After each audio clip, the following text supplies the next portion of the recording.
My first trip to Sri Lanka was 23 years ago. And in Sri Lanka, if you've read my book, Life by the Cup, I met a tea master who became my mentor named Jana Sakram. The tea estate is the most lovely place I've ever been. I feel like I'm home when I'm there. It's also the world's first biodynamic tea estate, which is the beginning of regenerative agriculture. So the biodynamic aspect of it is they feed the soil. Everything is plucked and harvested and planted with cosmic balance astrologically. They make a few extremely special teas, and these teas are from plants that are hand chosen. They literally will pluck the most tender leaves off the tea plants, and they will make these designer teas. They're called designer teas, but I call them more mindful teas, and they're teas from heaven. This garden is, John's been there, Ashley's been there. I was married there, my kids have been there multiple times. The thing about this garden is it is a time capsule of what's possible. It showed me what's possible in the world, that loving kindness can actually be profitable. It showed me that protecting the environment can actually produce higher yields than using artificial fertilizers, which everyone's convinced you have to feed the world. But if you feed the soil feeds you back. It's almost like making an offering to nature, and then nature, you become one with the symbiotic nature of it. These are, I think, about 50 to 70 tea leaves, all hand tied and withered, and then they actually plant an amaranth flower in the center. So as the tea is unfurling and steeping, you can really use this as a meditative moment.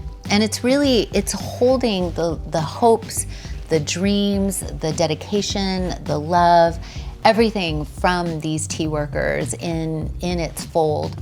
And we just got these. I'm very, very excited about receiving these. They were reserved for over a year by a European company, and now we finally got our first shipment of these, and this is called Divine Tea.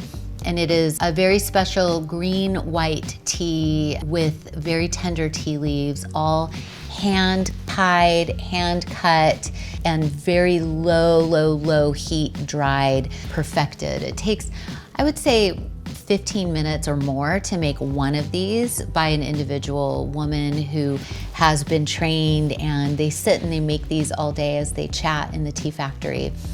And what you want to do is you want to just gently infuse this. This is one of those meditative special occasion teas that you want to really just take your time to enjoy. This could be your Sunday tea.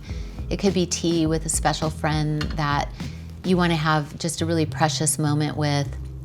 And the Chinese created these hand-tied blooming teas for visual. They didn't actually create them to drink. They created them to display. They were called display teas. But the Sri Lankans who took this art and they made them also delicious. So the tea can be opened and steeped. I steep mine at least 5 times. So you can use this as a full day ceremony. So you can keep adding water, and as the bloom opens and as the tea leaves expand, what you'll find is a nuanced sweetness in the first steep, a little bit more of a depth in the second steep. You'll find a little more nuttiness in the third steep.